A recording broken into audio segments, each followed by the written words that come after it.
welcome wherever you are around the world. It's great to have you along with the ride. And what a ride it's been for Event 1. We move now to round 3. We've already raced in Melbourne and Shanghai, and now we turn our attentions to the Sakir International Circuit in Bahrain. We've had some thrills and some spills, to say it lightly. I am joined on the desk by Alex Jakes and Matt Gallagher. Gentlemen, we are now going to have our second race of the day. It's coming thick and fast. There's so much action, but the headlines are Ismail Fassi is on pole again. He is again, having started the season without one to his name. He's now got 2. He's getting used to that feeling. He's a driver with massive confidence at the moment. Greedy, another word for it, and why not have another one? You can have that quote, Tom. I'm not calling him greedy. But in a good way. Matt, will he be able to take this pole into a victory? It'll be a hard one. It's going to be a difficult one, of course. The lights to it wasn't a lights to flag. It was pole to victory, of course, in Australia. But that did not tell the story at all with how hard he had to work for that victory. And I think it's going to be the same story here. Bahrain gives you so much great action. I'm really looking forward to this one. When I looked at the calendar, I was like, okay, we can look to Bahrain as probably a pretty good one. But we've already had 2 excellent races. Yeah. So it just kind of, my expectations are through the roof right now for what we're going to see this evening. So both looking forward to it, as I'm sure you are as well. Let's have a recap of what happened in quali and some perspectives from the drivers.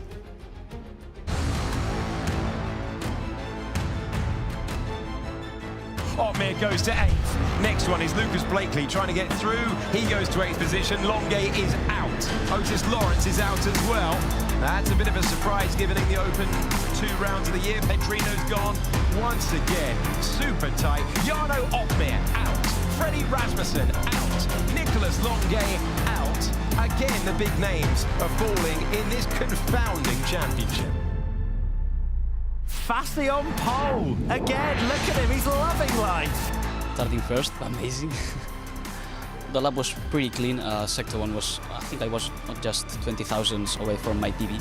Sector 2 and Sector 3 were very good as well, and that's why I got pole, I guess.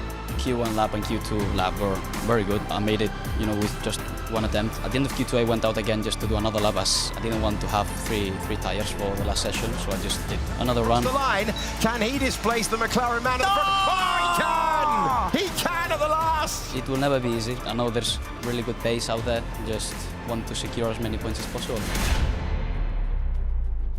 Again, you see what it means to Ismail Fassi and the rest of the Williams team. We're laughing at the fact of the animated voices that you had during the qualifying. That's a bit ridiculous even for us, isn't it? Just making loud noises when the driver goes over the line. But it shows you what a great lap it was to deliver under pressure last second to take pole. Jarno Otmir, Freddie Rasmussen, Nicholas Longay going out in Q2. Real surprise, some of the old guard, the old gang, the experienced drivers that we come to expect to deliver, not delivering so far. It's made it really, really interesting, Matt. It has. What a season we've got ahead of us. Of course, Otmir has started 11th twice now. Of course, he made that 11th to 4th, in Australia, which was a brilliant drive, and of course, very different on his strategy once again. I fully expect him to do something similar here in Bahrain. He loves going different. He loves having the tyre delta, going on the attack in the last sort of 10 laps of a race. So we're not discounting them at all. Freddie Rasmussen, of course, we're waiting for that breakthrough 2025 season race, because we thought that was going to happen in Australia. He fell back, but we thought front row of the grid, Freddie Rasmussen, that's probably going to be a victory. And he was basically clinging on to a point at the end of that. So you cannot write them off, and that's the season that we've got. Unpredictable. So unpredictable, indeed it is, because when you look at that Constructors title that is up for grabs, Scuderia Ferrari, your reigning champions, they have got a race engineer with the name of Jonah Martins, who's had previous success at McLaren and, of course, last year at Scuderia Ferrari. What's happening? I'd like to know. Let's chat to him now with Claire Cotterdam. Well, let's find out exactly that. Jonah's alongside me. It's been a tricky old start, hasn't it, to the campaign in 2025 for Ferrari. A little bit better for Barry in that the qualifying we've just had ahead of the final race of the day, but it has really been a bit of a struggle. Yeah, it's been a bit tough. I think last year we had quite a few bad races in there as well. But this year, obviously, we're not off to the greatest start. We're only on 6 points. So, I mean, hopefully today we can still turn something around and hopefully end on a positive note tomorrow as well. But we need to wait and see what happens. How much does that derail the drivers? I know that they're professionals and they start again and they go, but still, it is tricky. And if you've already been derailed from the start, how do you kind of get back onto the upward trend? I think there's a lot about confidence with the drivers. We saw this last year with Barry. He was also off to a little bit of a tricky start. And then he got a few good qualifying performances in a row. And from there, it all starts building. The confidence starts building. Your self-confidence starts building. It's really important. And then you saw last year with Barry, he was banging in P1, P2, P3, P2 in qualifying back to back to back. And it was really positive. There was only really one bad result in there in a long streak. So I think confidence is an important thing, and I hope we can start a good run today. But with this year, it looks very chaotic already, so we'll have to wait and see. Yeah, we've had a lot of jumbled up grids. We've had obviously new winners and new pole positions and all sorts.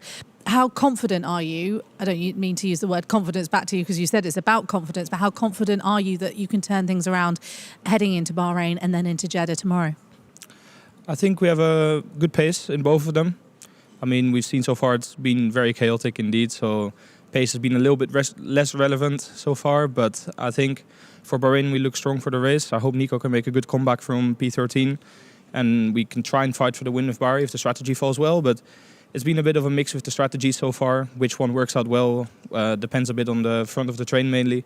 So we'll have to hope it works out with Barry today, and then for tomorrow with Jeddah. Very chaotic track as well. Going to be a lot of DRS overtakes, so let's hope there's not too much chaos and that we can be at the front of it. It has really been the start of the season, everything's strategy related, whereas in sim racing we kind of see sometimes it's strategy and other times it's track, whatever's happening on track. In Bahrain, are we going to see again some strong strategy calls? I think there might be the odd one out in Bahrain, but I think the main strategy is quite clear. To be honest, it's hard to tell before because obviously we've done our preparations, other people have done theirs. So it's hard to tell what they're feeling, what they'll be doing. There's quite a few possibilities on this track. You can overcut, undercut, there's quite some options, but I think we're quite set with what we want and we'll have to see how it plays out. Can you pinpoint exactly what has maybe been a couple of the troubles coming into this? I know you mentioned confidence. Is it just the wave of confidence that is lacking at the moment from the drivers? I don't think it's really that much confidence. Barry was lacking a little bit at the start of Q1 in Australia, but he built it up. He qualified P4 in the end, so quite strong. And then in the race, it all fell apart a bit with the strategy, with the front runners not really swapping, driving quite slow pace because they were trying to win their own race, which is fair enough for them. But the people at the back of the train, like Freddie and Barry, both fell off out of the points even. So it's not that much about confidence. It's about the pieces falling together as well. And for Nico, I'm not sure what's really happening. We have to debrief what exactly is happening. But I think he's really, really fast. So I hope he can come back from this as well. Okay, well, good luck for the race. Thank you. Thank you very much, Claire. And to Jonah, things just haven't fallen into place for them so far. That's what I take from that. And going forward, they know they've got the ability and the skill. They just have to hope that that team's strategy plays off. But what else can you say at this stage? If it hasn't gone to plan, you do need a result, though, to energise your season, to ignite your title challenge. And both of them would have come into this year expecting just that. So, look, one good result can change any season. That's what they're looking for. You never know, especially given the season that we're having so far. Thomas Ronhaar, your winner last year, 23-24 season. Before that, a back-to-back win for Lucas Blakely. And they're in the front row. They know what they have to do and can possibly do. How do you see their strategy coming into this race, Matt? There's a lot more pressure on Blakely's shoulders to get his championship underway. He's had a difficult start to the season. So him being on the front row of the grid, it's going to be really interesting to see how he plays that one. Of course, he's in a great position to just see how the race goes in the first few laps and kind of stick to the strategy. I think that's a learning that you see from Otmir, for example, in the race earlier on today, is that some drivers were starting to do quite aggressive early stops, perhaps in the way Beresne in Australia did, and they were thinking, okay, all right, we can do something different. But then Otmir just stuck with the strategy, and that's what won him the race. So I feel as though Blakely just needs to get on the podium today, for sure. It will be a confidence builder for him. I feel like he is very much a confidence driver. Once he's there, once he's in the groove, he starts smiling down the camera. He gives us 30-minute answers. Like that's the Lucas Blakely we all know and love. And I feel like just one good result for him, that will really just elevate his level for the rest of the season. And I know I'm being very facetious when I say it. One win, will he give longer answers or shorter answers after a race win this season? Longer, okay, that is good to know. Well, let's put Lucas Blakely and Ronhaar together to see how they will be approaching this race.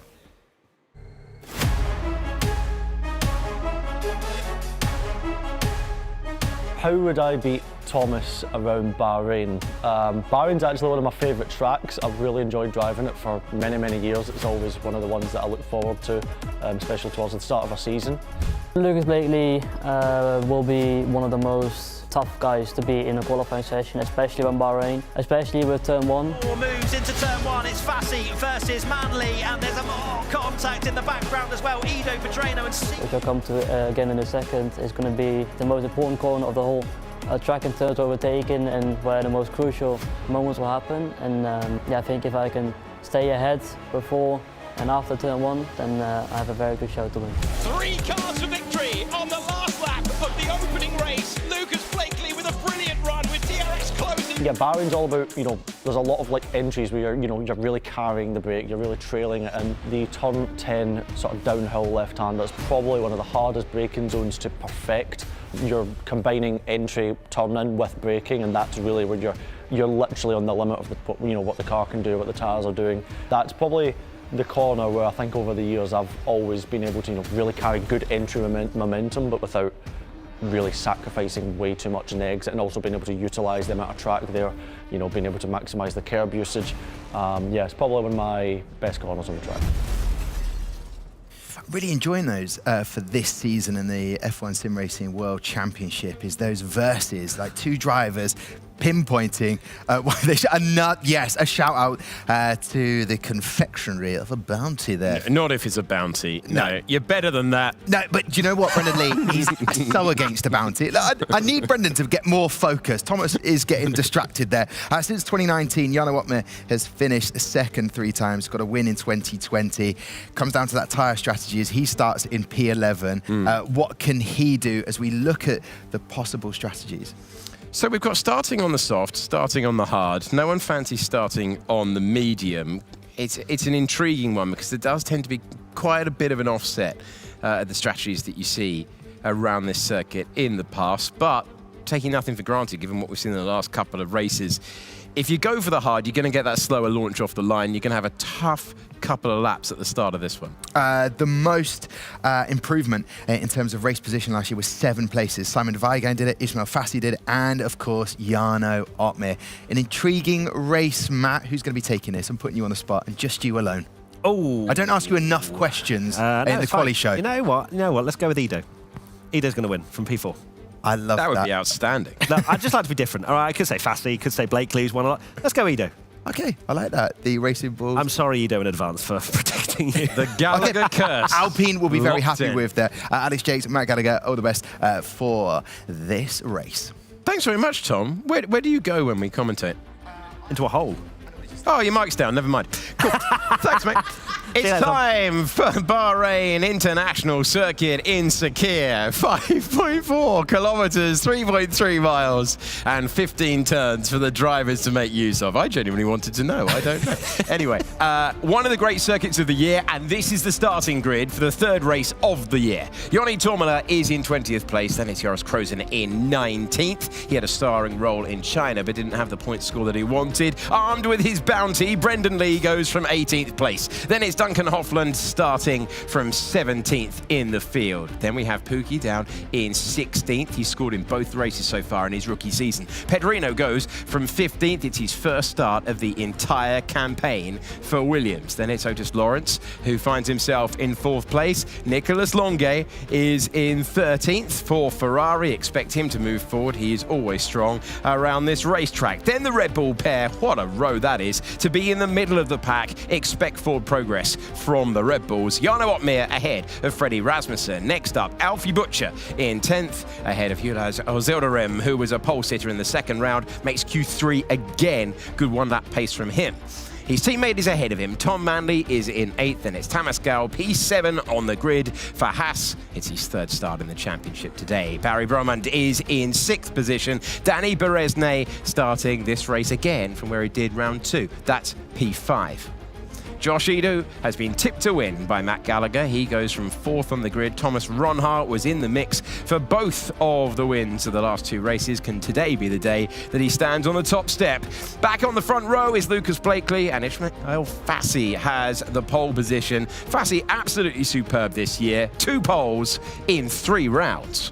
And there he is, ready to go for this Bahrain Grand Prix. Can Fassi convert his 2nd pole position to a 2nd victory? That would be quite some going for him. There's Lucas Blakely, 2nd on the grid. He needs a result. We've been saying this. This could be where his championship really begins, and he's got a great opportunity. He loves this track. It's his favourite track. And I just know what that feels like. When you just sit down and you're like, this is my favourite track. You just feel better. You just feel confident.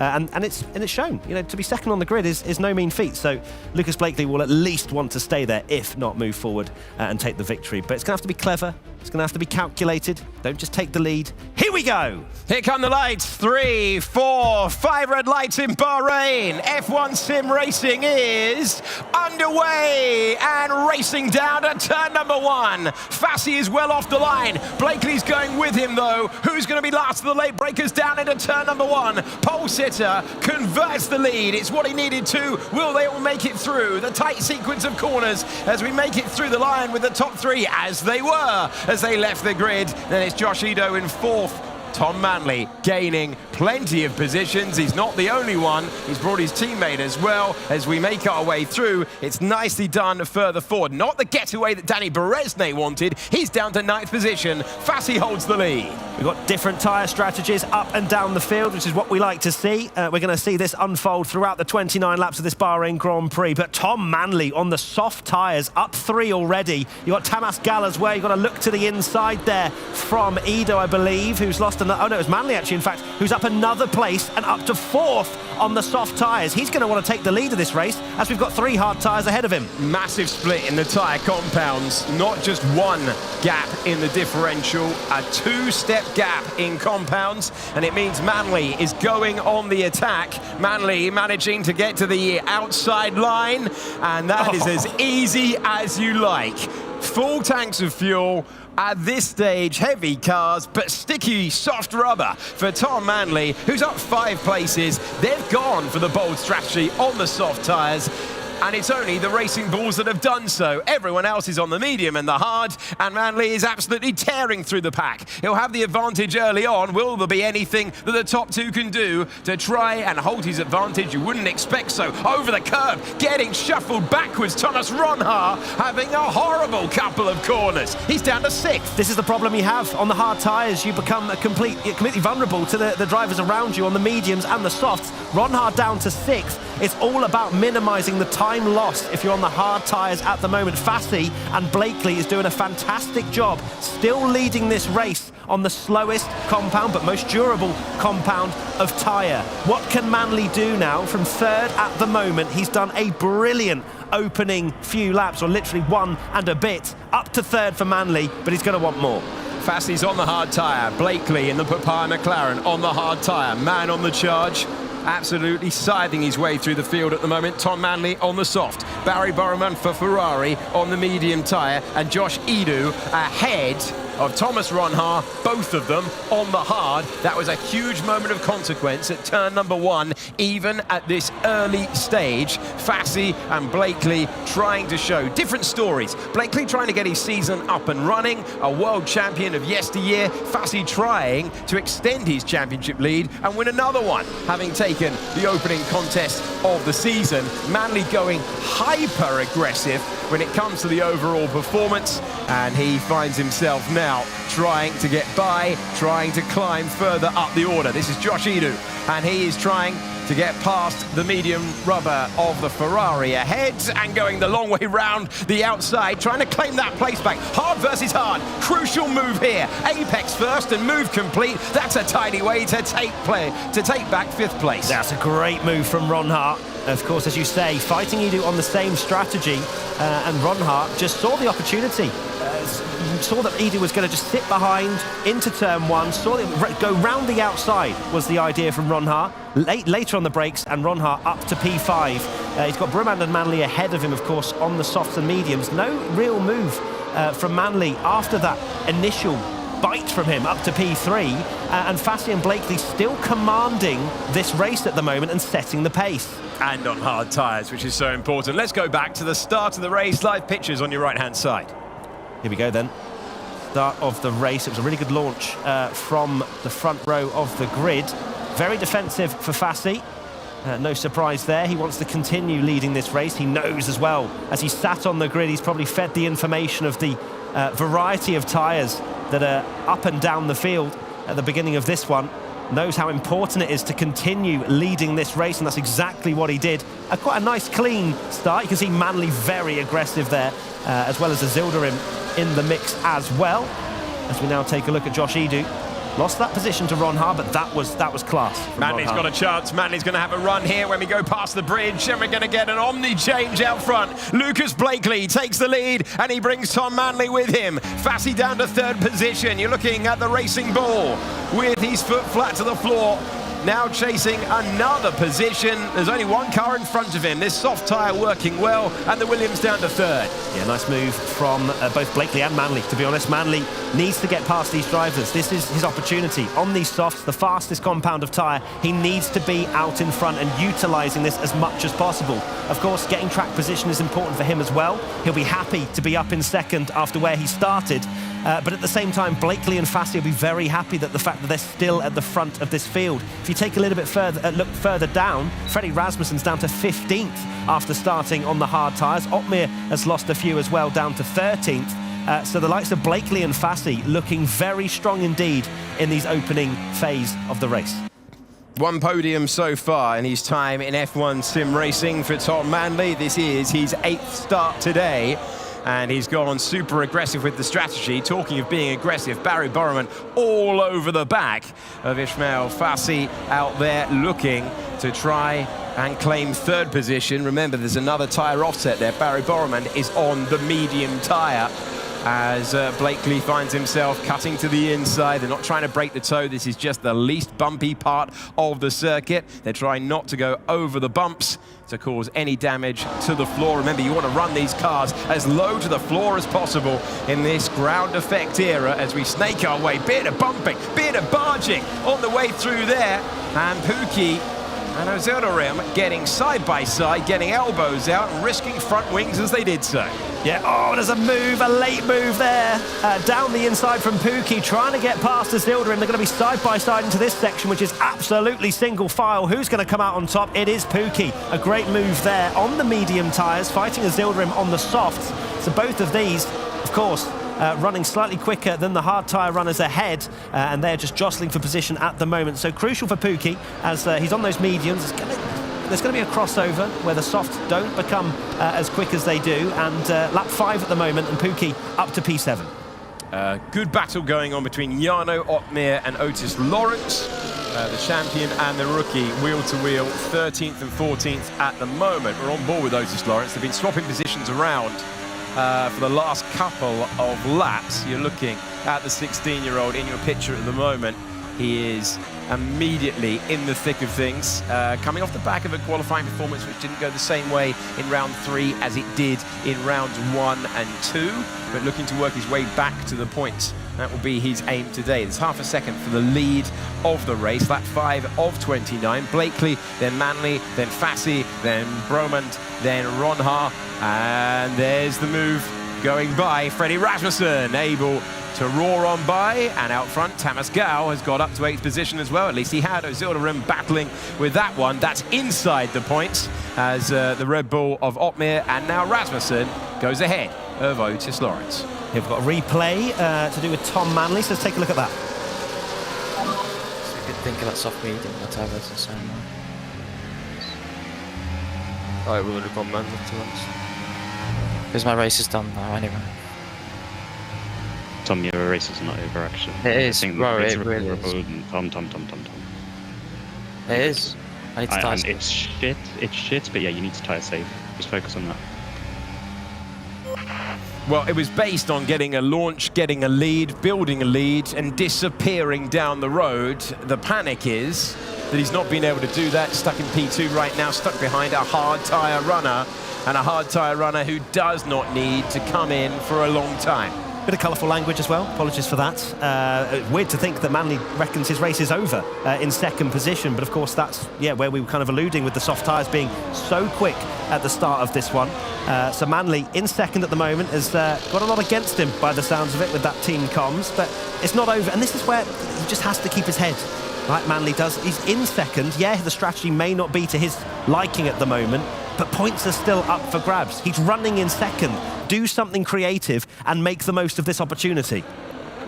We're on lap 7 of 29. Lucas Blakely leads Tom Manley. Different strategies going on. Nicolas Longuet up against Danny Beresne. Nicolas Longuet fighting through in the Ferrari and finding 9th position. Nicolas Longuet on the medium tyre. Danny Beresne in the silver Mercedes this year, finding himself on the hard tyre. The race will come back to him later on, but a real spread.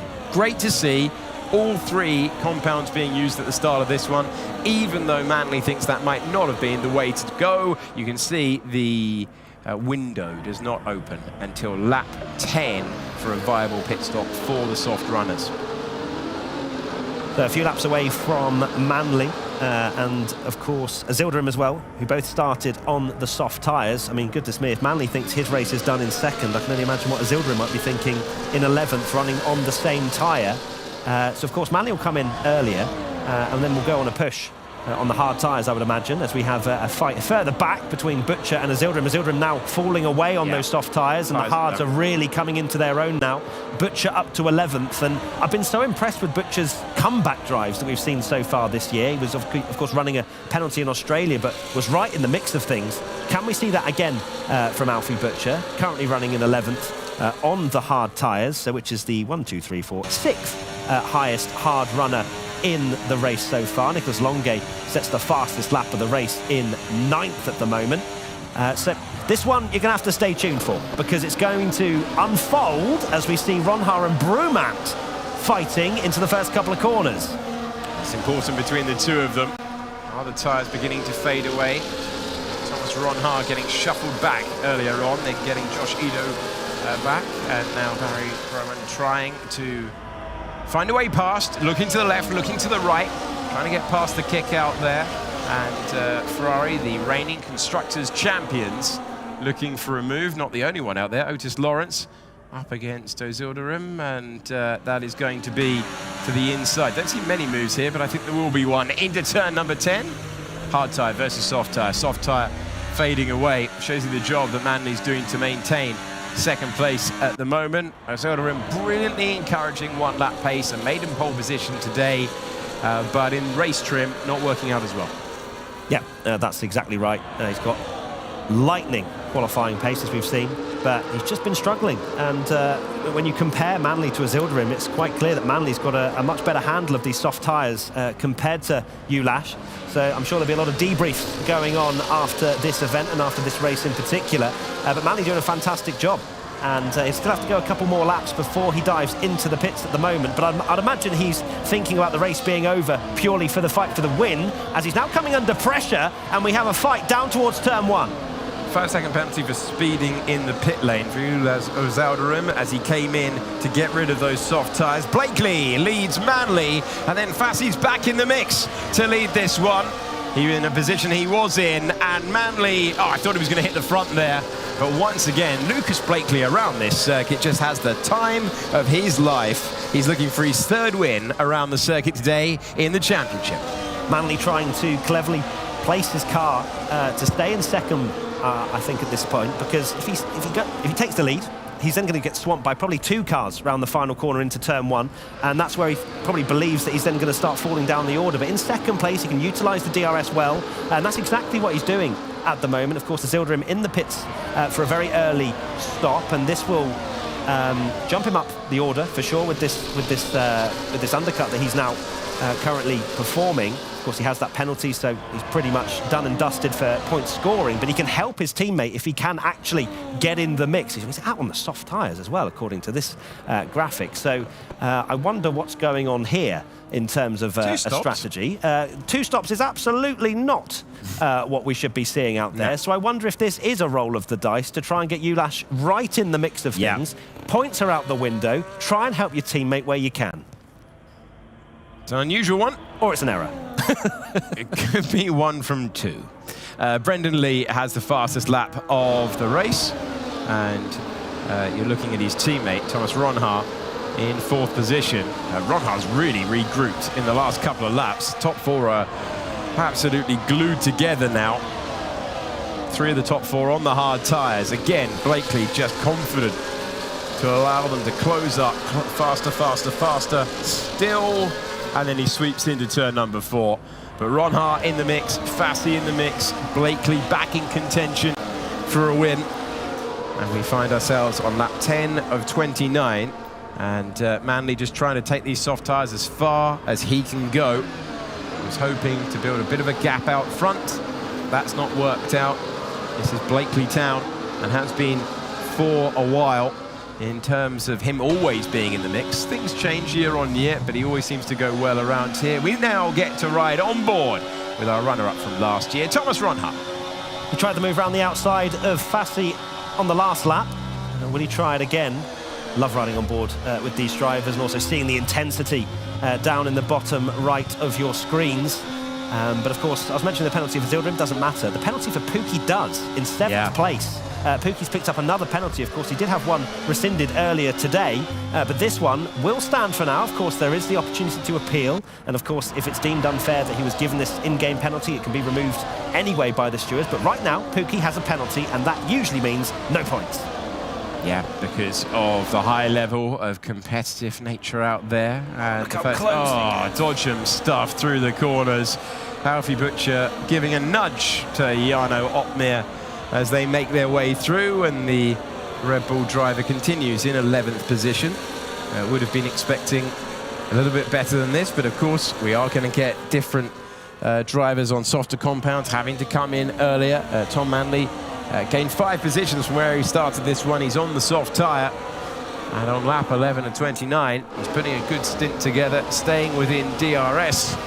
This DRS train that we see out front, half a second the advantage for Lucas Blakely in the McLaren as he tries to get back onto the top step here for the 3rd time. Would be his 7th all-time win in the championship if he's able to achieve that today. Long way to go though. We've seen races this year start nice and slowly, a little bit of a simmer, and then boil over in the final stages. So we're looking forward to see what comes our way once someone out there brings us the first stop.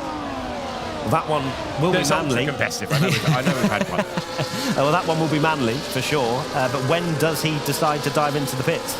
Is it this lap? No. So he's trying to bring himself back into contention with that ultra-aggressive soft tyre start. He needs to go as long as he possibly can. And until he starts to get passed by the train behind him, he should just stay out there. Stay out there for as long as he possibly can without the soft tyres obviously hitting the cliff, and then he loses seconds a lap. But right now, Manley's doing a fantastic job. He's already gone past the projected lap 10 stop that we saw on the graphic at the beginning of this race. And we now have a move here from Pookie on Edo on the medium tyres. So Pookie's still making those mediums work. Of course, holding that penalty at the moment still. Yeah, disappointment for him. Scored points in both of his races, his first races in the championship so far this year. An 8th place and a podium finish in the opening race of the season. So it's been a good start to life in the championship. Started today, started this round rather, in 5th position. 2nd on debut and 8th in our race earlier on today around Shanghai International. This is Bahrain International Circuit in Sakir. It's the 3rd round of the championship, and it's Istvan Pookie who we've been focusing on. We're looking further down the order now to the Haas driver of Thomas Gill, and he finds himself out there once again Haas going for a slightly softer compound, medium tyre for him. We continue to extend the stint. An opportunity for Blakely on the lap that Manley's tyres disappear from him to really gun it. We haven't seen anyone really break out of DRS range at the front all season long so far. Manley continuing to stay within that range, and Thomas Gal on the march, getting past Josh Edo, who is on that hard tyre, and the steps off the compound of the mediums working for Gal, who is through to 7th position. Yeah, very interesting to see Edo falling away slightly at this stage of the stints, that 13 of 29. But yeah, I was just looking up and down the field just to see exactly what was going on, and Zilderim's out there setting the fastest laps of anybody in what is last place. And I am fascinated to see where he will actually be in this train of cars once everyone comes into the pits. Of course, Zilderim has to pit again, but more just to help Manley. Like, what do they have cooking over at Racing Bulls? I'll be interested to watch this space as we now focus back to Tom Manley at the front, doing, again, a phenomenal job to sit there in P2 at the moment, especially when you see the likes of Edo on the hard tyres falling away versus the mediums. Not entirely what we expected, but I feel that we've said that a lot in commentary as we make our way through. Tom Manley for Racing Bulls on a soft tyre that should be expiring. Just managing to stay within DRS. Is Blakely flat to the floor here? Is he running to a delta, to a prescribed lap time, and worry about the particulars towards the end of the race? We go tight to the pit wall once again. This distinct line in the Sim Racing Championship on that 14 of 29. Blakely fought his way past Fassi and took Manley with him. A few laps ago now.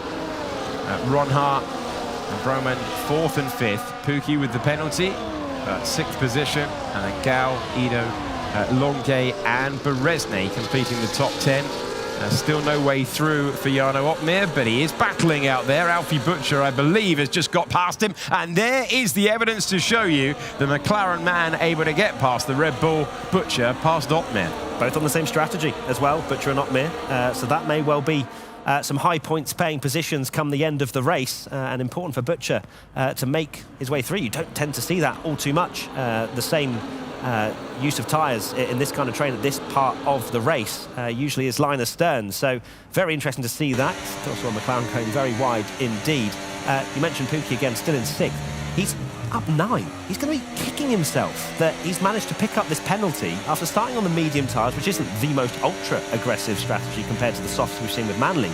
He's up 9 places. Pookie's done an unbelievable job to put him very much in the mix. He'll be hoping there's an argument for the penalty that he's picked up. But I just wanted to point that out because that's a brilliant job around a track that we're quite clearly seeing is difficult to overtake this year. Yeah, it really is.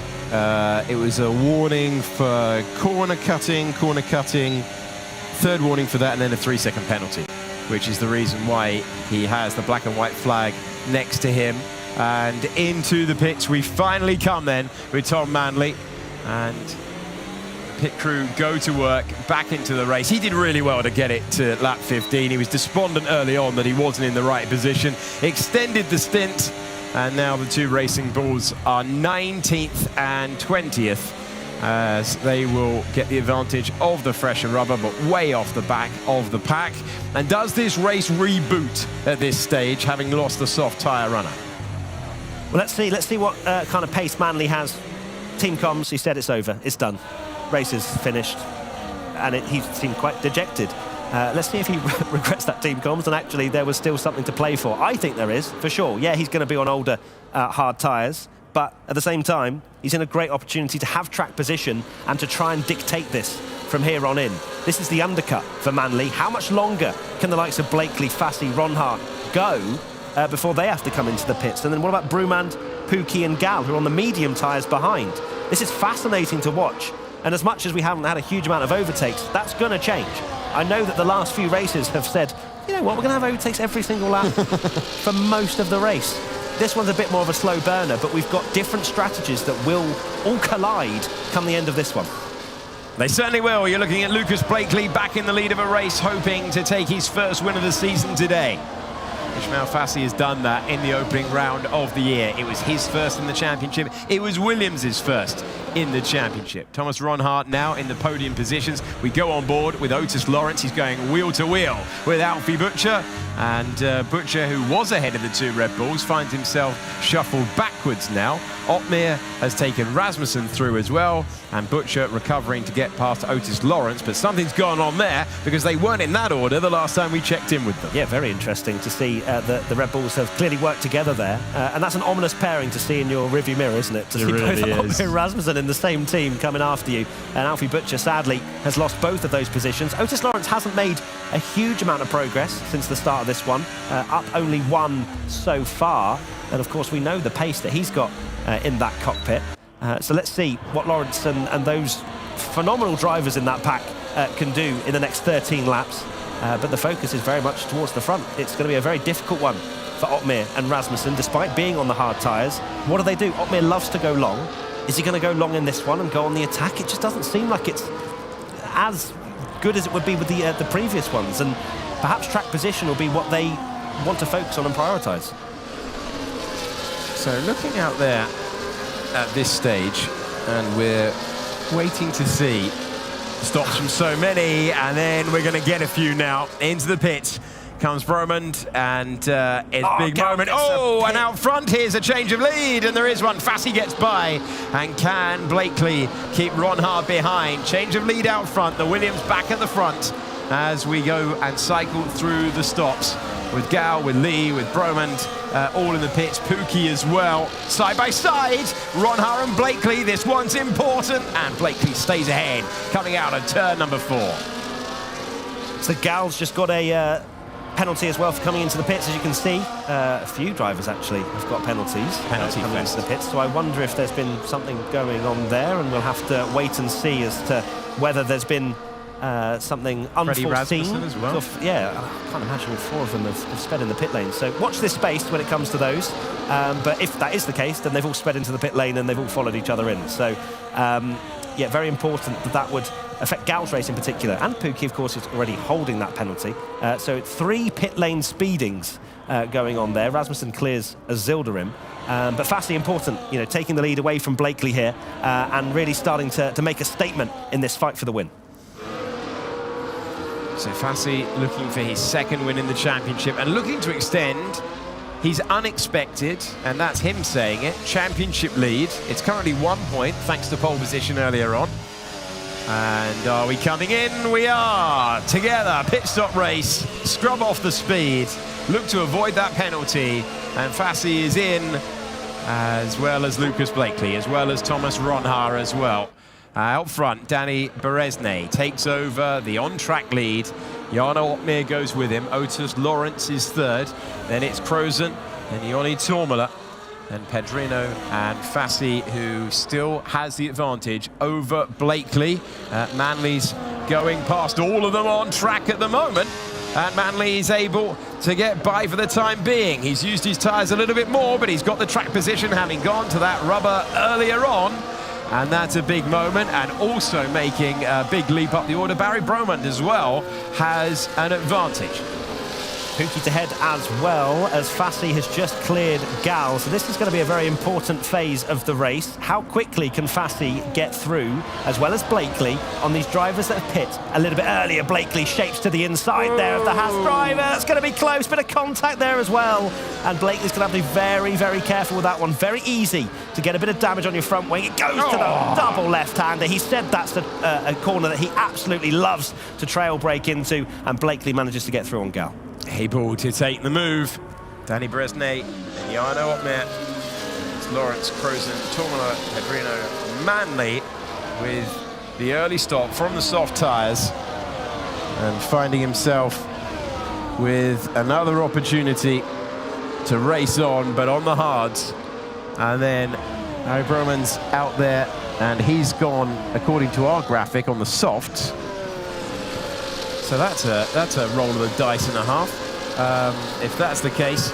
And then we continue on. Stops being completed out front. Krozen, Berezne, Otmir Lawrence as well. Manley cycles back to the front of the field. This one's going to be the overtaking fest that you expected. Barry Bowman gets there, and Pookie's going through as well. Those hard tyres do not work when everyone else is on the soft. And Manley held the lead for all of a couple of metres. The Ferrari's at the front of the field. Barry Bowman behind the wheel. And now Lucas Blakely in 5th place, trying to put the pressure on Fassi. Fassi getting up to 3rd, past Manley.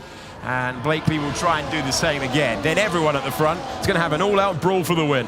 So this is what we're seeing. This is why Manley was so dejected after that first stint, because he knew he'd have to go onto the hard tyres and everybody else would be on the softs, and they're just so much quicker than him right now. Fassi trying to go around the outside. Fassi going all the way around the outside. Super move when it mattered to get that done. And Broman goes by. Fassi makes the pass. And that is a big moment. He's put a car in between him and Lucas Blakely. Those were the two debating the lead before the pit stops. This is brilliant to watch. Brumand out in front, Fassi just closing in behind Pookie, trying to defend as well. Of course, he pitted on the same lap as Brumand. And then you've got Thomas Ronhaar in P5 at the moment. Same strategy as Lucas Blakely in terms of tyre life. And he'll want to get involved with this one as well. I'd say he's had a reasonably quiet race as Ronhaar compared to some of them around him. But he's still there, he's still in with a shot of the victory. The tyres are fresher for Fassi, but not by much, and that was a brave one to take the move. We're on board with Thomas Ronhaar, who is chasing down Lucas Blakely out front. Fassi still continuing on, still under pressure. This continues on.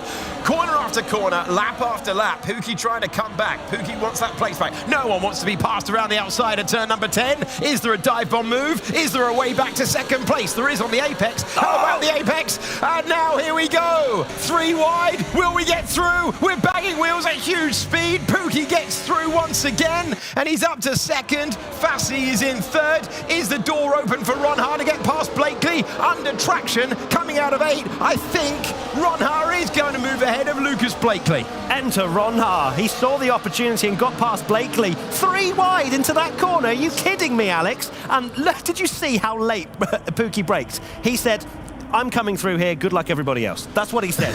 And he got away with it. P2 for Pookie. Of course, he still has that penalty.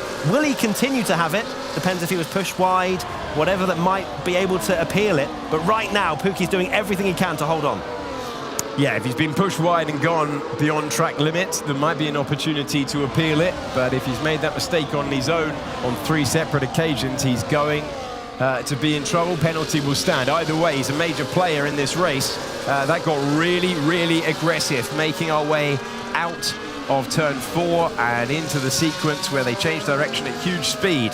Out front, having gone from medium tyre to soft, Barry Bromand out front, but for how much longer? Late on the brakes and going past. He's not the only one. Fassi goes through. Pookie follows him by, and the Ferrari goes from 1st to 3rd. Fassi double move to take the lead of this one. It's not over either as we head down 3 wide again. Interested in another dive bomb? We've got nothing but dive bombs. The Ferrari's back in front, but for how much longer? This race has come alive. Electric stuff out there. Bromand's out there. Then it's Pookie. Then it's Ronhaar into 3rd position for the time being.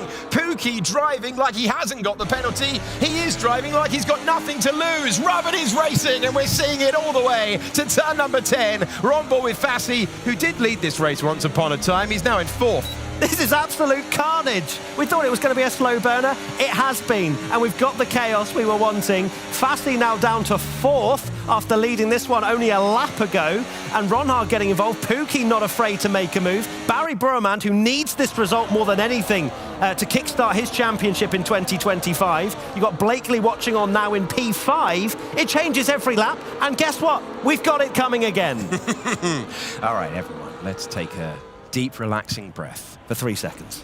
And then we're going to go again. Onto the main straight at Bahrain International. Move for Jarno Opmeer. Going long once again. He's into the points. That's the minimum he expects every single time he goes racing. One of 2 winners that we've had so far this year. Bromand in the Ferrari. Moving on. Does he maintain the lead? This is a circuit where you can dive bomb move for fun. And that's getting very, very aggressive. Dodgem stuff out there. And we are looking at Jarno Opmeer being shuffled backwards. And the Dutch racer down to 12th position. Yep, and he may well lose another one there to Danny Beresnay on the inside. That's going to get very close indeed between the two ex-teammates. Who's come out on top that time? It looks like it might well be Otmir, but Beresnay has the inside. They're still side by side, fighting away for P12 like it's for the victory. But Beresnay will have the inside once again. They continue to dance around this track. They're racing like it's an oval, but there's several incredibly difficult turns out there. Side by side, glued to each other once more. It's Broman, then Pookie. But Pookie has the penalty hanging over him at this stage for 3 seconds. Ronhaar is in third, Fassi is in fourth, and it's Lucas Blakely in P5. Tom Manley, who would have been thinking that he was just going to disappear because they're all fighting like it's the last lap of the season out there. He's still 0.3 of a second away.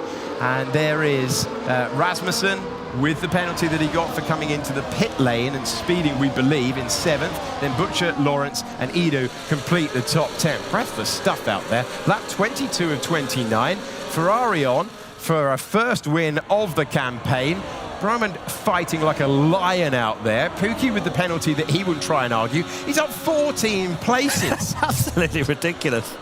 And he entering the scene. And the dive bomb moves were absolutely superb. Ronhaar's been in contention for victory at all of the races so far this year. He will want one from this event. He's been in the mix all the time, but he's got two drivers having a superb time of it. This is Broman's best performance of the season so far. This is Pookie on the front foot again, just like he was in Melbourne. Do you know how it got very chaotic there? A lot of drivers bumping, and it was getting very close indeed. I've just heard in my ear that Lucas Blakely, who is now fighting, no, that's Alfie Butcher, sorry, fighting Otis Lawrence. Lucas Blakely, there's fans out there of Lucas, he's running front wing damage now after that. Wow. So Blakely is trying to cling on now to P5, if anything. So the driver that started on the front row of the grid had aspirations of winning.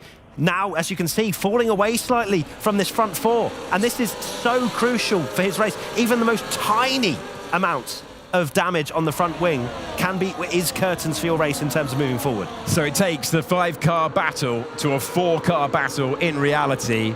Pookie's penalty hanging over him for the time being. He's going to try and win it on track and argue afterwards. That's going to be his tactic. That's going to be Mercedes' tactic. But real frustration.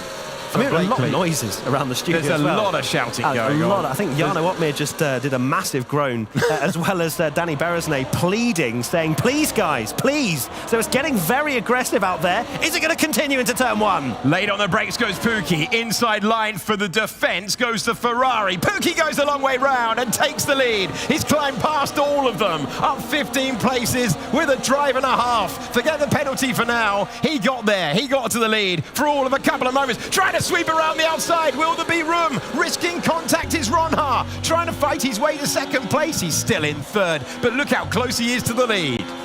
Can you believe you're watching this for free? Honestly, the amount of action is unbelievable here around Bahrain. Broman now takes the lead ahead of Pookie and Ronhaar. If they're fighting like this, what are they going to be like in 5 laps' time on the final lap of this race for the actual victory? They're constantly jostling for positions out there, and it's an absolute miracle that only Blakely is running any kind of minor wing damage. Yeah, really, really aggressive into turn one, all the way up the hill to turn number 4. Ronhaar has the tyre offset. 1 lap fresher tyres for the driver who we're on board with in the kick in that bright liveried car.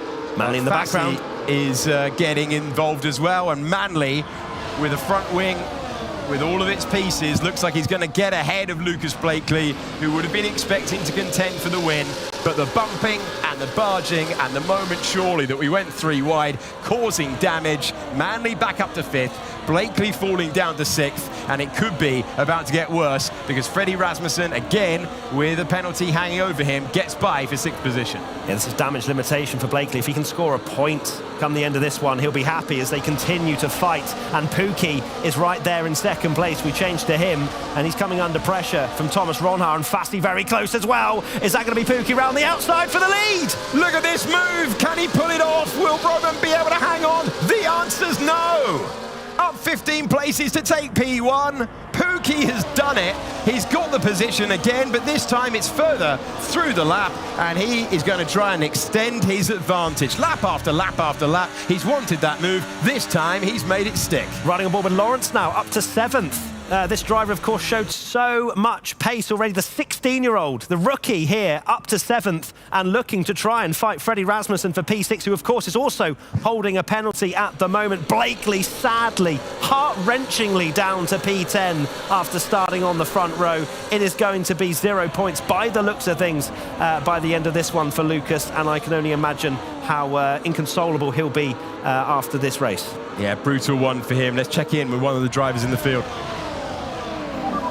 Jan is back up above 50, I think. Yeah, I don't know what I'm supposed to do, man. Oh This my is god. all you can do, but they're quite lows now. You need to be careful. Thomas is on like 70 euros.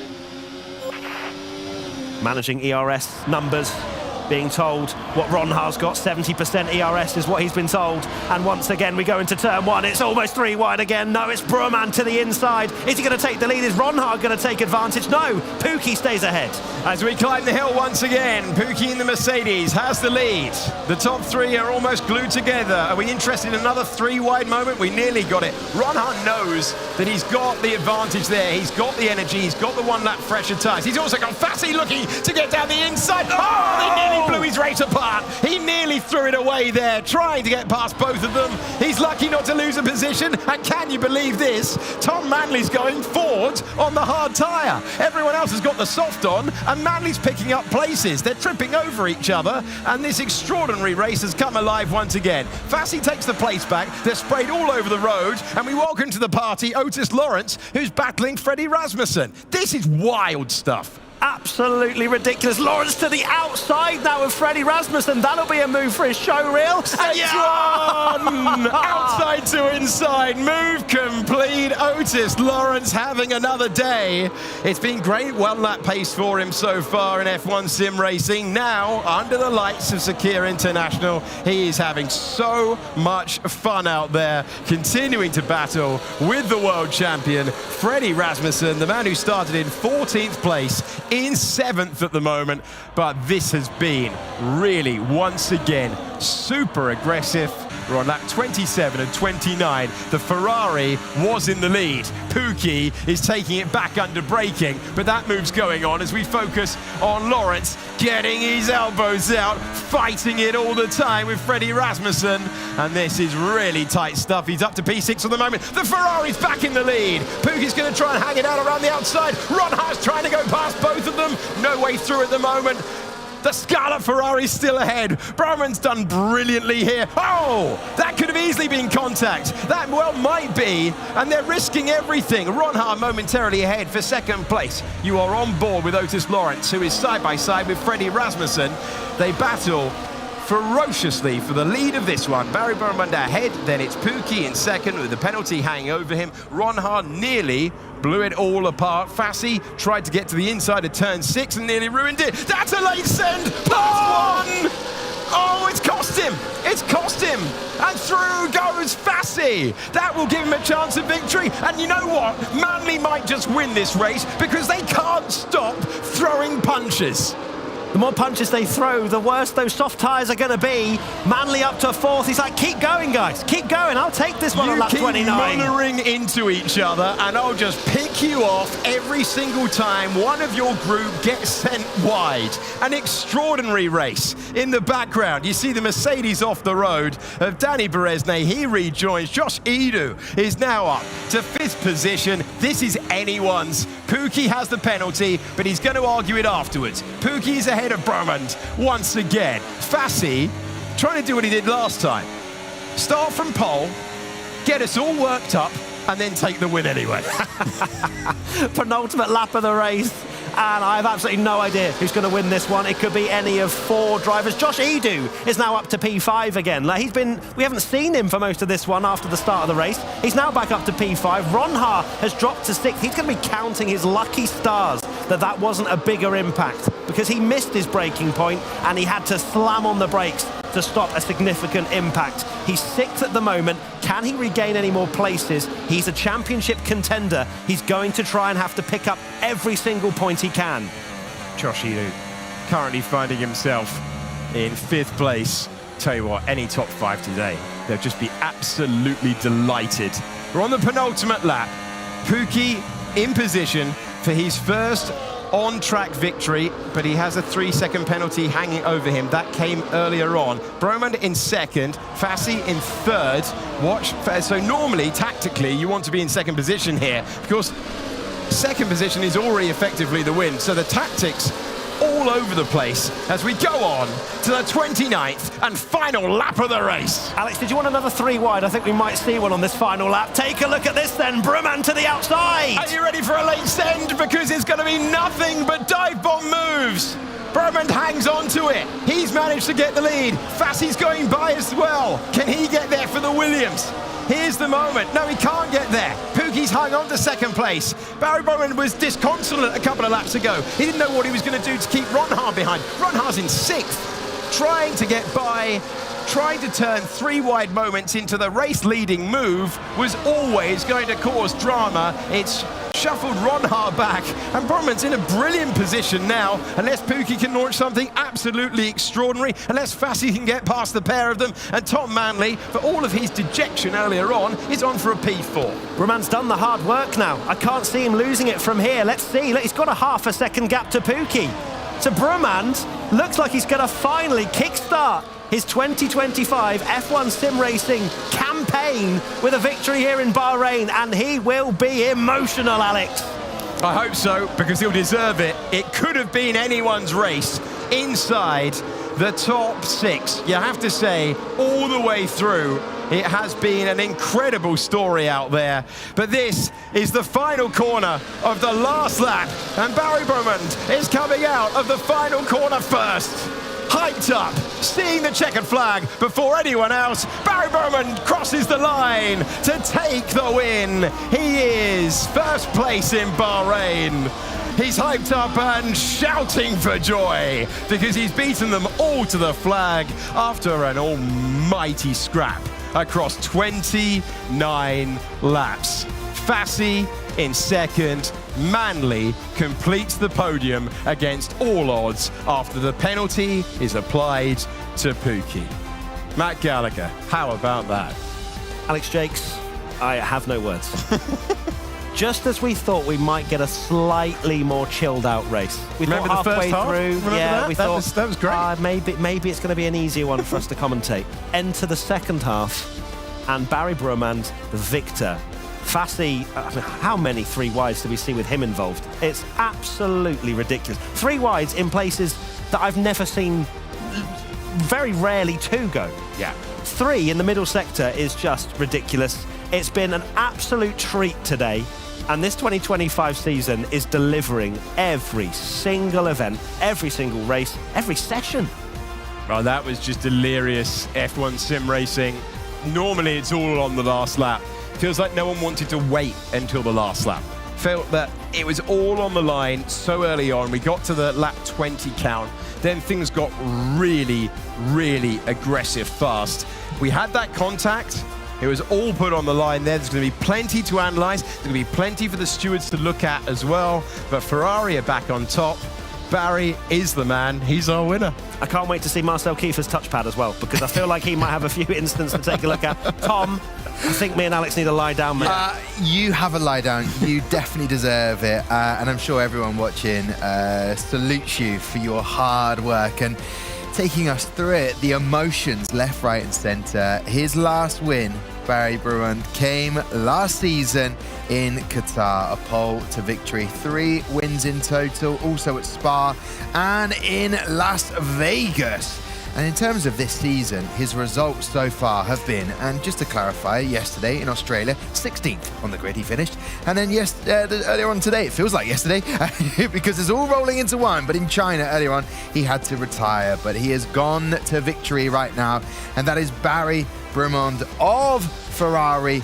And boy, oh boy, did they need a points injection like the one that they have just got. In terms of other results, we will wait and see, as Alex and Matt have pointed out several times about Istvan Pookie. What a campaign he's having so far. A 2nd place finish in Australia and then an 8th place in China earlier on today. And then that points penalty deduction will happen depending on the stewards and what they think about going wide. However, He was very, very close to the win. It really was spectacular. The undercut, and there is your classification there provisionally. Ismail Fassi finishing in second. What a campaign he's having. And Tom Manley, the driver that said at the beginning, the race is gone. Absolutely gone. Get it in the bin.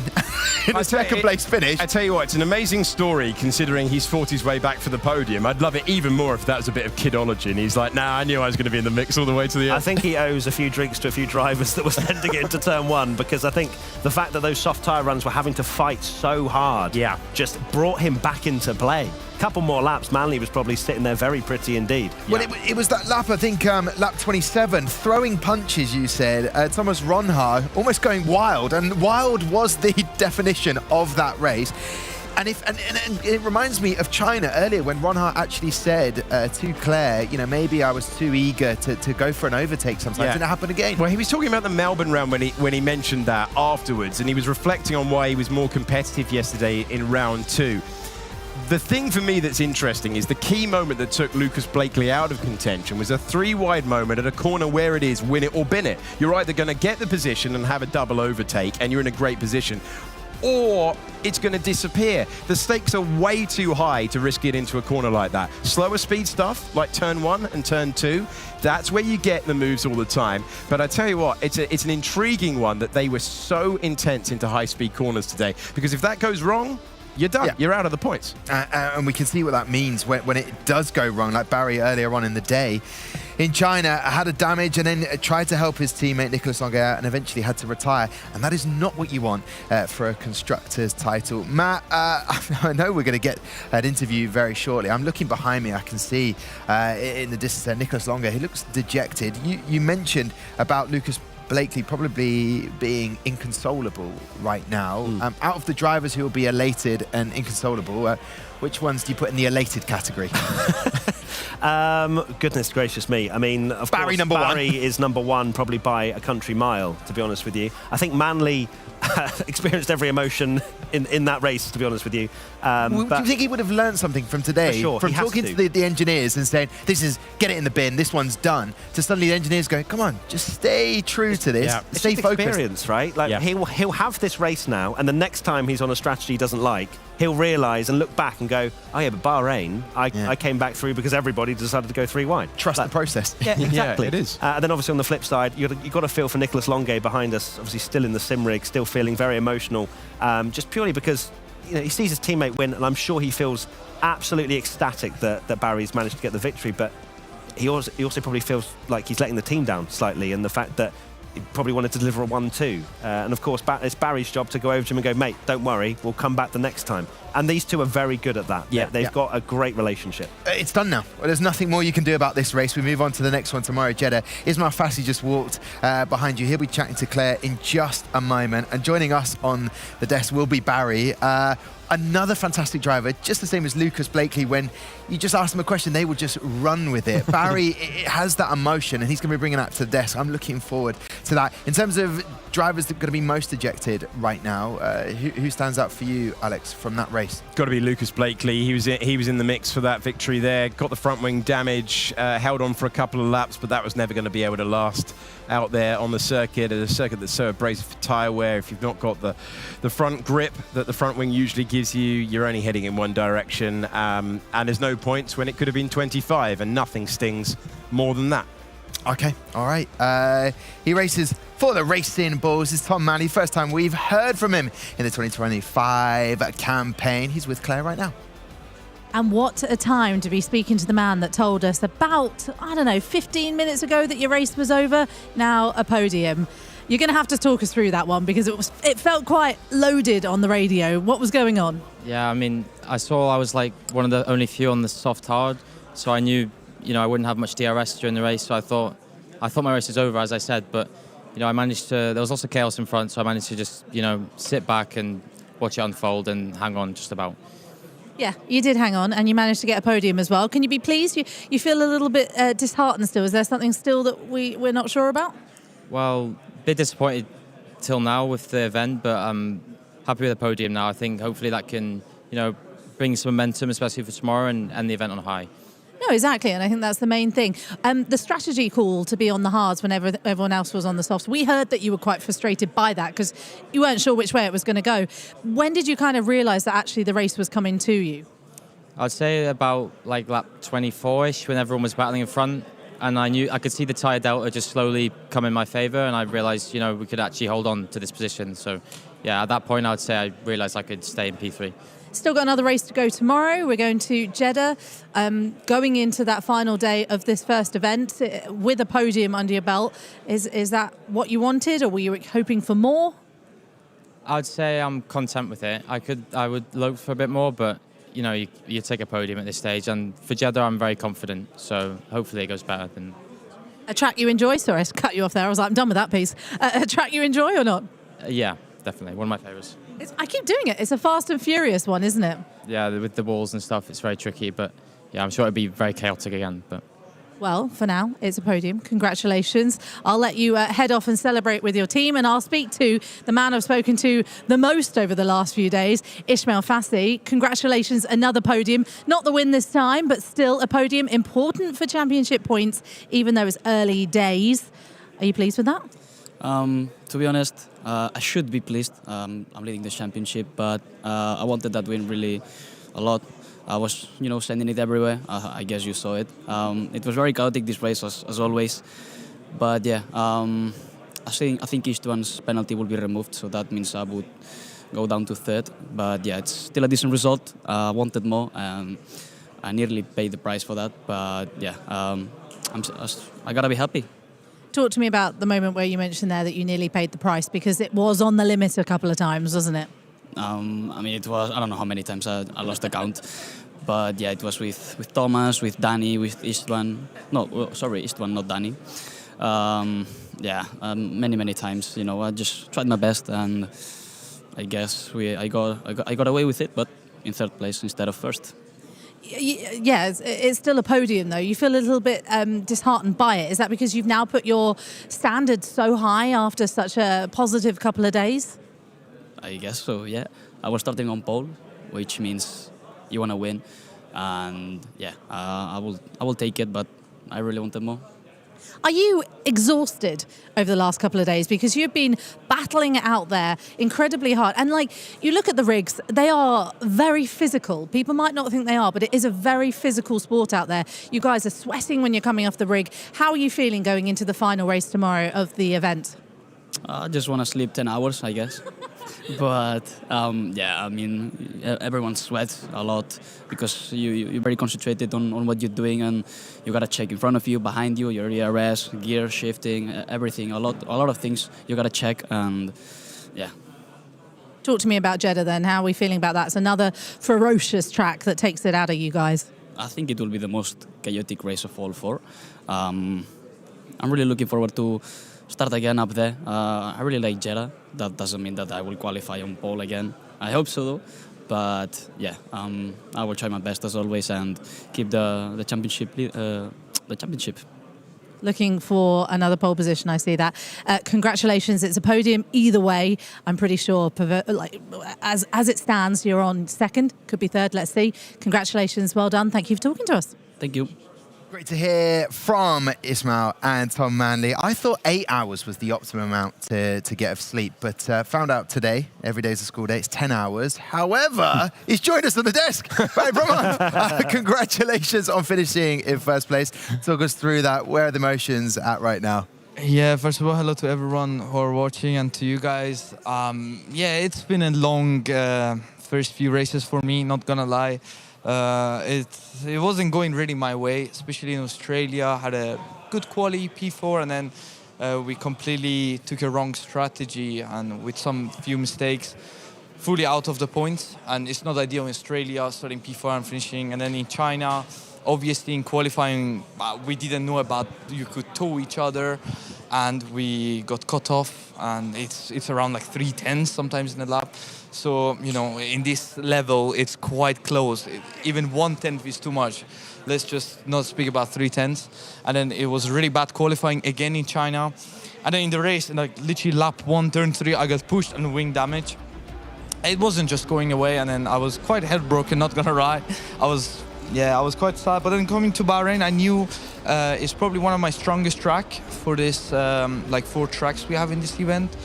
In quali, I was actually quite sad a little bit because I think my last run should have been pole anyway. I just made a mistake in the middle sector, costing me like on 2/10. But in the race, I knew we have a really good race car and a race setup, and then we just went for the strategy that was a little bit risky, but I guess it paid off. It worked. Sorry, Matt, I just want to jump in because quali, as you mentioned, Barry, you weren't that happy. You had your head within your Scuderia Ferrari shirt over it. How did you go from that position, where you haven't scored a point in the championship, to a race win now? How did you get motivated, fired up for this? To be honest, it was so hard. Like after China, I just wanted to go home. I genuinely had that feeling that I don't want to see anyone. I just want to go home. But obviously, I spoke with a team. Team spoke to me.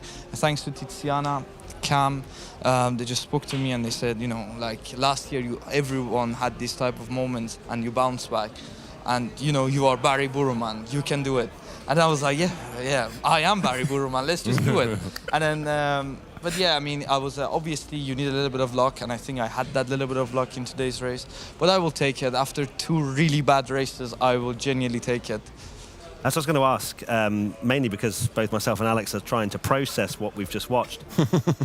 We were constantly shrieking, standing away from the monitor. We couldn't really believe the 3 wides we saw. What was it like to be part of it? Terrible. Like every time I'm going to inside of the corner, I was like, please don't outbrake yourself. Make the corner, make the right move, because if you make a little bit of a mistake on ERS, if you do a driving mistake or anything, you will end up P6, and it's done. It's GG, because so many drivers pitted so much later than you, so they have the fresher tire and they will attack you, and you just going even out of the point, from win to out of the point. So I think I managed it quite well in the race, and I'm super happy to finally got a good result, and it's a type of comeback. It certainly is a type of comeback. We can see you enjoying it more with every moment. You've talked about bouncing back after the difficult start to the year. How satisfying is it to come out on top in a race like that, where it could have been any of the top 6 at a certain point?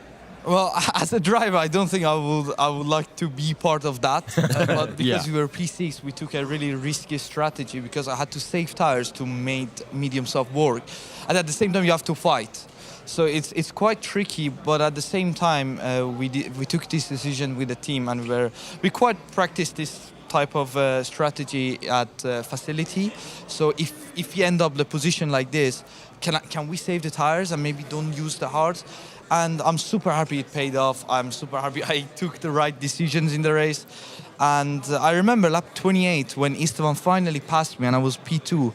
I really wanted to go for it again, and my engineer said, the next lap is last lap. I was like, okay, wait, let's put it on now. Let's save ERS, and then because you kind of want to be P2 going to last lap because of how powerful DRS is. Yeah. And yeah, I'm super happy I took this. I don't know if I speak for Matt and Alex. The fact that I just got so many questions for Barry. Barry brings his energy to the whole arena. How will you as a teammate lift Nicolas Longuet? Because when he was down in that first race in Australia, you were the one leaning across and you got this. I feel like the Ferrari way is to say, you're Nicolas Longuet, you have got this. You're Barry Burman, you have got this. So how will you go away now and get prepared for Jeddah tomorrow? Yeah, I mean, Nicolas has been my best friend in this community, and we ended up being teammates and we won the championship together. I think I cannot name you a single driver in this whole grid faster than Nicolas in the race. It's impossible. I learned so much from him. He's just super talented. He's crazy. He's so fast. But at the same time, we know that in this championship this year, with the way the game is, with the way the championship is, it's going to be super close. You can, as I said, you can end up being P1 and at the same time, tiny mistake, and you're P10, P11. But I'm sure, he had some few bad races as well. But I'm sure I know Nicolas quite well. I'm sure he will bounce back, and hopefully he will win tomorrow as well. So Ferrari can leave this event with 2 wins. Barry, thank you so much. Congratulations on that race win. Let's look at the driver's standings, provisional standings right now, before the stewards will have some work to do later on. And as you see there, Ismail Fassi, we heard from him. chatting to Claire. He had a P2, wasn't quite satisfied with that, but as Alex Jakes alluded to, any one of 6 drivers at one point could have won that race. Fantastic stuff, and as we go down there, just 4 drivers yet so far to get a point, and I know there's a few others as well, but really, really close races that we are enjoying so far. And let's have a look at the constructor standings then. What does it do? Where does it put Scuderia Ferrari? It changes everything, and Williams at top. Dizzy heights. I don't think they've ever been there before. What is this, the 90s? Williams at the We'll top of the all Constructors' Championship. Nigel Meza moustache tomorrow. I cannot wait for it. Listen, I welcome to the desk Marcel Keither. We knew that was going to be fun.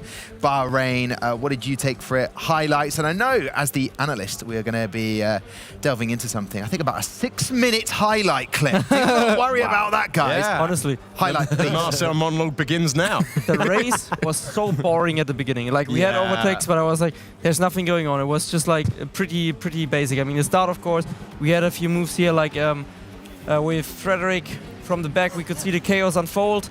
He got tagged and lost a lot of positions just because of that incident in turn 1. Fell back down to P16, I believe. I think even Otis Lawrence overtook him.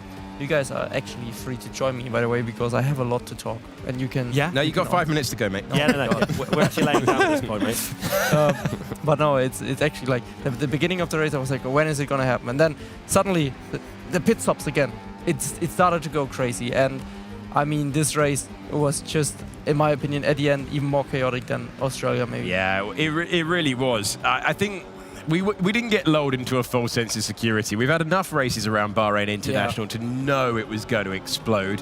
All very well behaved at this stage. When Manley had gambled on the softs at this stage, he thought his race was done. Ronhaar, that's the moment where we saw him having to take avoiding action on the curb, lost a couple of places. Yeah.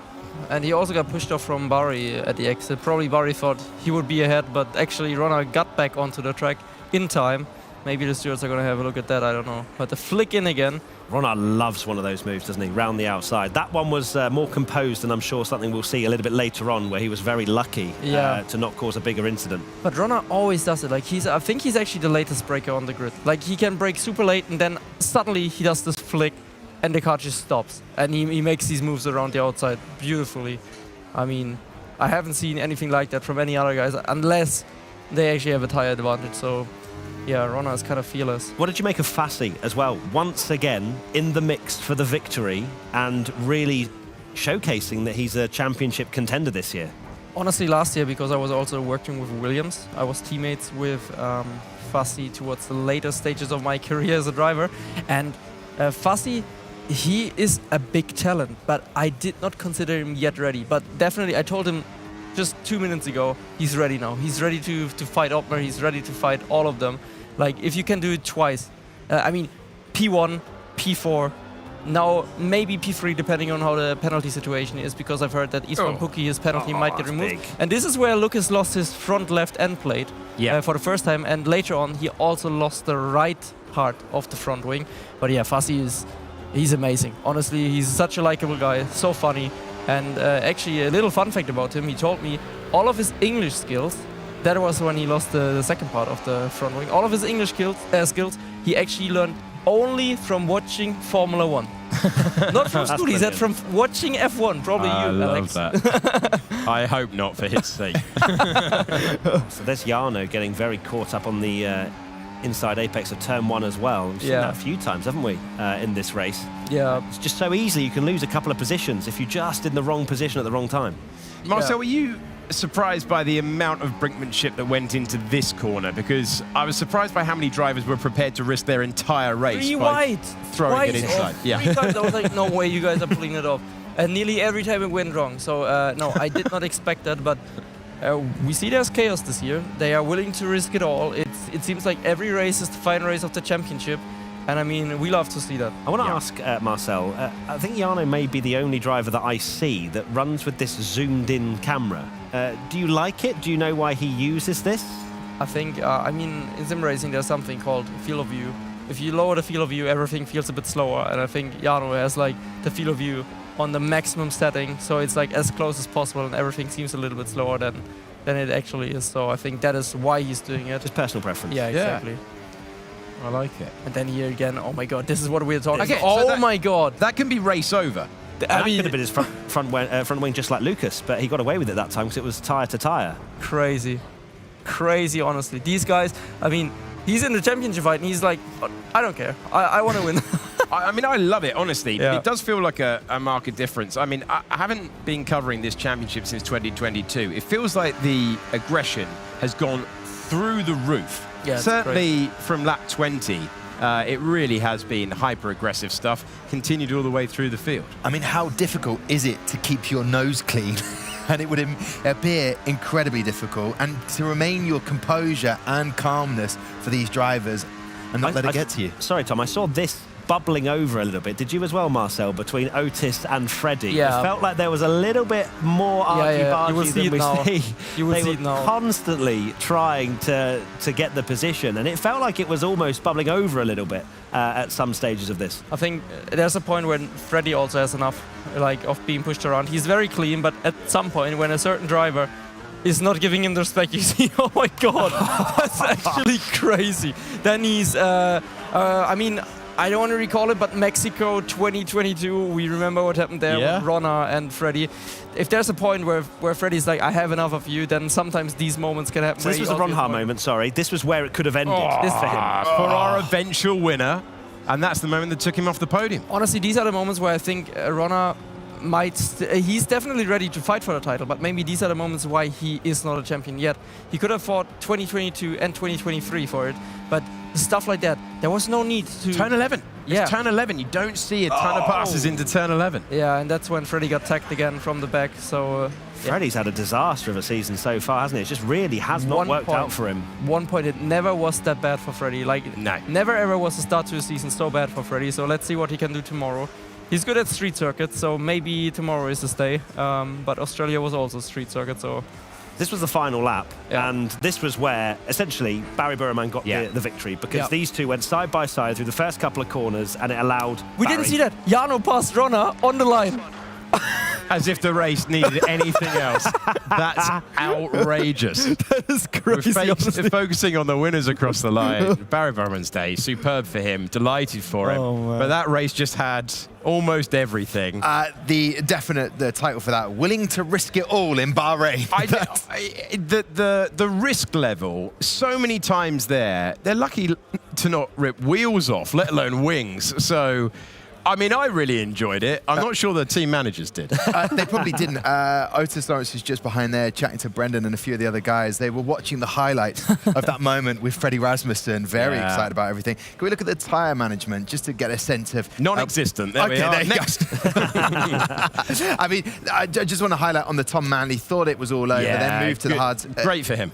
Kept his head, because it would have been very easy for your shoulders to go down. Anyone gets a hint of a look, dive to the inside, you give up the position. He never gave up, he stayed with it. It's an unlikely podium. But remember, could get a reinstatement for Pookie. Can we also just talk about the fact that one of the tyre strategies was not to start on the medium and the amount of drivers do what you want. It's F1 sim racing in 2025. I mean, yes. There are no rules here. But you know what I also didn't understand? Why did Manley stay out so long but then go for the hards? Because you could see 1 or 2 laps later, people going for the softs. So I think the mediums, with that, he would have maybe created a gap of, instead of 3 seconds to Barry, maybe 4 seconds, and the gap would have dropped slower. If they would have fought, maybe he would have actually been...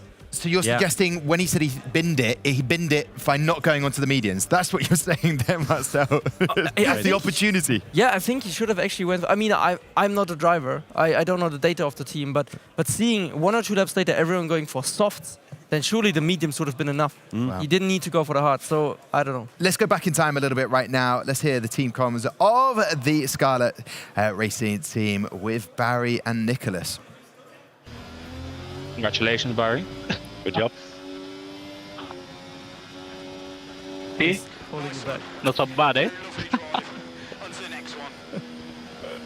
Come on, man! Come on! Let's go! It was like a delayed reaction. And you know why? First of all, camera, hearts, kisses, then come on, No, man! you know why? Because all the drivers agreed, because it's like distracting, especially in qualifying. If you celebrate too loud, you might get a penalty, or you get a warning. That came from Fassi 100%. Yeah, but Fassi slammed the stage on the first qualifying of the season several times. That's definitely come from that. We'll keep an eye out for that. I look around me, I'm looking for an interview, and I know exactly where it's going to be taking place. Not right here. It's in the special Claire Cottingham room. She is with Jarno Ottmer. Claire Corner. Claire Corner, indeed. Well, I mean, it's lovely to have you, Jarno, joining me in Claire's Corner. I'm going to start calling it that for the rest of the championship now. Second in the championship at the moment. We were talking about this. Is this better or worse than it was this time last year? And how are you feeling? I think it's better than last year. I'm not sure. But I've had better starts, of course, to the season. I think there was a lot more in there, both in Melbourne and today in Bahrain. So that's frustrating. A little bit too greedy at times. Sometimes maybe a little bit too conservative. But yeah, that's the whole game we play kind of in F1 Esports. So yeah, a little bit frustrating. I think there was a lot more in there. Even from P11, I think I could have won the race today. But yeah, just a tiny bit too many mistakes with overtakes and so on. So that's frustrating. But yeah, I know what we have to focus on for the future events already. Obvious one is qualifying, of course. That is not as easy said as done. But yeah, I've got the tools available to improve for sure. I think in the last week in the run up to this event, I already massively improved in qualifying, which was crucial. I think today as well, I could have perhaps gotten pole, but yeah, one tiny mistake in the last corner was the difference between P1 and P11 in Q2.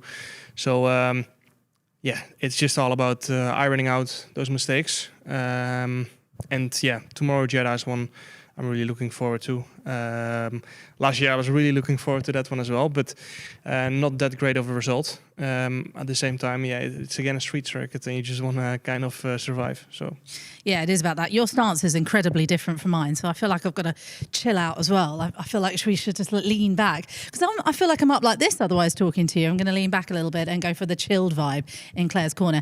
You spoke about Jeddah. Let's just talk about the race a little bit first, because you mentioned that you got a bit greedy. Can you just kind of talk to me about what you mean by a little bit greedy? Where did you get a bit greedy? Was it just trying to take too much when there wasn't enough track? What was going on?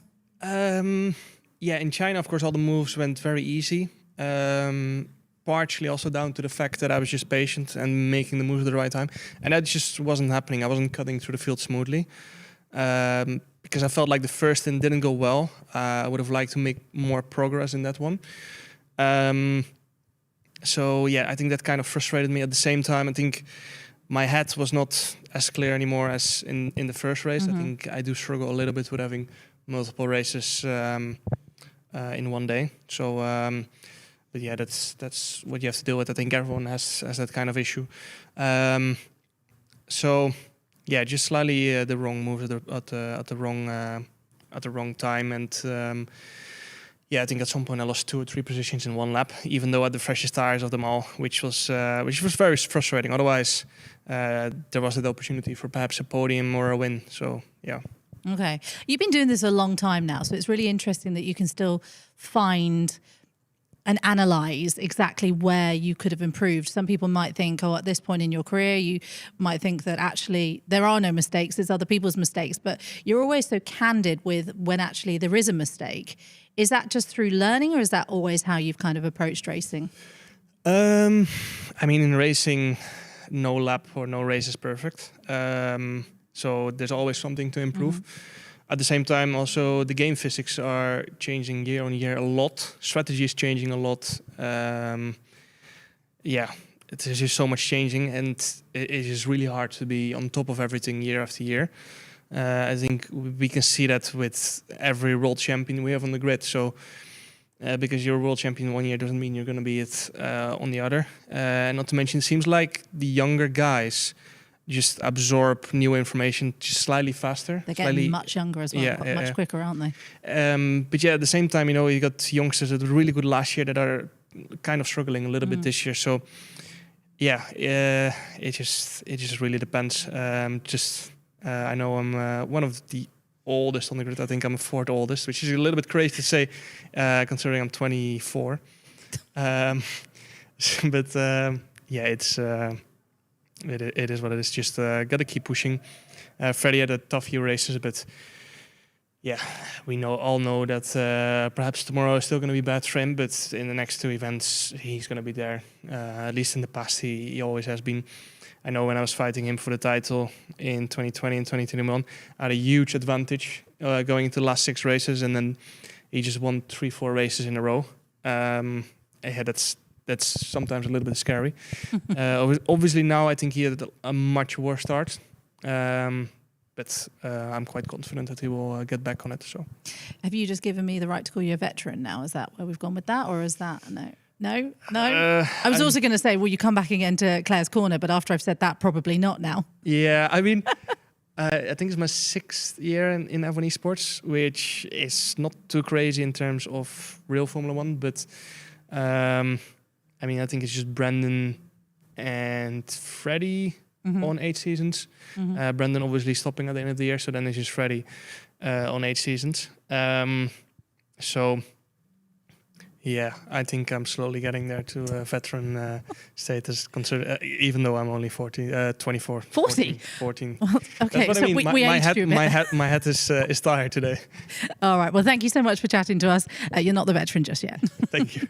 Wow, so much to take from that. 6th year in the game, he's losing his mind. All drivers, when you go to Claire's Corner, you don't know what sort of questions you'll get, and we probably have another retirement on our hands. That's what we learned there. But Jarno, another race, we know what capabilities he has, what he's capable of coming back tomorrow, and the Red Bull need to pick it up, especially Freddie Rasmussen. Last question before we round out the day's action. I'm going to ask you, driver of the day, there's been 2 races, and why? Marcel, let's start with you, sir. I mean, actually, there's so much going on in one race that I can't really remember the other race. I only have Bahrain in my head. I would say Pookie, because Pookie, he didn't race last year at all. It was always Nico and Barry, and now he's showing up for Mercedes. First race, I think he finished P2. Then I don't know where he finished in China. Yeah, China. But now that comeback from P16, if the penalty actually gets removed from what I've heard, then he finished P2. One of the greatest comebacks. That is crazy, honestly. Matt, yourself. Well, I was going to go with that, but I'll change my answer because it's an overall driver of the day, and it has to go to Fassi. Fassi, once again, just being in the mix. It's been so impressive to see his mental strength, just to be able to turn up every single round so far and deliver at a championship level. We've not seen that with many drivers at all. In every single racetrack we've been to, there's always been one where a driver's been poor. Burman's just finally got a victory, and he's had a terrible last 2 races before that. So it's got to be Fassi for me. And his form coming into this was no points in the last 6 races. So yeah, extra special for him. Jakesy, a difficult answer now, because maybe you had Pookie. If you didn't have Pookie, you definitely had Fassi. Yeah, so I'm going to go for the driver who's realistically had the best day overall. When some heavy hitters aren't having the best time of it, Jarno Opmeer is just chipping away at the point standings, got the win earlier on, got a move on the line. It's not been the easiest time for anyone out there, but he's quite close to the championship lead. All things considered, if you look at other people's days, other people's events so far, I think he'll be quietly very pleased with his work today. Excellent stuff from yourself, Marcel, to Matt. Don't you point at me. It's really what about you? It's not important. Tom Deacon has a driver of the day, but who is it, Tom? No, I don't.